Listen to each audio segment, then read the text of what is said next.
U.S. President Donald Trump and Russian President Vladimir Putin met with a handshake in Alaska on Friday, ahead of a high-stakes summit that aims to secure a ceasefire in Europe's deadliest conflict since World War II. President Trump disembarked Air Force One and awaited the arrival of his Russian counterpart on the tarmac.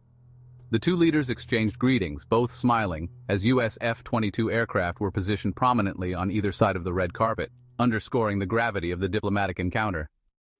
Ukrainian President Volodymyr Zelensky, who was not invited to the talks, and his European allies have expressed concerns that President Trump might concede too much, potentially freezing the conflict and implicitly recognizing Russian control over a significant portion of Ukraine. However, before boarding Air Force One, Trump sought to assuage these fears, stating that any territorial decisions would be left to Ukraine. "I'm not here to negotiate for Ukraine, I'm here to get them at a table," he told reporters. When asked about his definition of a successful meeting, President Trump emphasized his immediate goal: "I want to see a ceasefire rapidly. I'm not going to be happy if it's not today. I want the killing to stop." For the initial meeting with President Putin, President Trump was joined by Secretary of State Marco Rubio and Steve Witkoff, Trump's special envoy to Russia. White House spokeswoman Caroline Leavitt confirmed.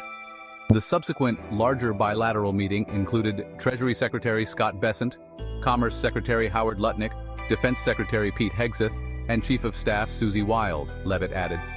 The Russian delegation accompanying President Putin included Foreign Policy aide Yuri Ushakov and Foreign Minister Sergei Lavrov.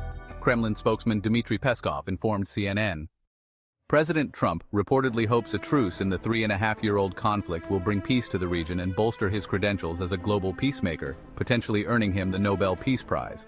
For President Putin, the summit already represents a significant diplomatic victory, allowing him to portray the meeting as evidence that years of Western attempts to isolate Russia have failed, and that Moscow is reclaiming its influential position in international diplomacy. Russian Special Envoy Kirill Dmitriev described the pre-summit atmosphere as, quote, combative, noting that the leaders would discuss not only Ukraine, but also the full spectrum of bilateral relations, according to Russia's RIA news agency. President Trump, who once stated he could end Russia's war in Ukraine within 24 hours, conceded on Thursday that the task had proven more challenging than anticipated. He indicated that if Friday's talks proved fruitful, quickly arranging a second three-way summit involving President Zelensky would be even more critical than his direct encounter with Putin.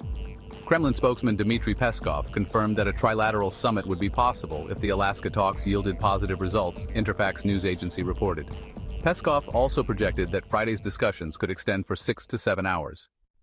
President Zelensky, while hoping the summit would pave the way for a just peace and include his participation in future three-way talks, reiterated that Russia was continuing its military actions. A Russian ballistic missile earlier struck Ukraine's Dnipropetrovsk region.